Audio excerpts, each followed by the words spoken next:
বন্ধুরা, কত সুন্দর প্রকৃতি।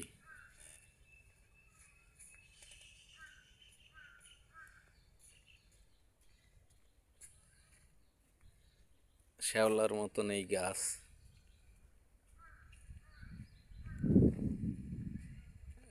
এর নাম পানির ভিতরে হয়, পানি ফল বলে। এর ভিতরে এক ধরনের ফল জন্মায় হয়, এটার নাম হচ্ছে পানি ফল বলে। অনেকে সিঙ্গড়া ফলও বলে, তিন কোনা আকৃতির ফল, সেই জন্য সেই গাছ। অনেকে আপনারা চিনতে পারবেন, আবার অনেকে দেখেননি কখনো। সুন্দর, অনেকটাই সুন্দর এই গাছ।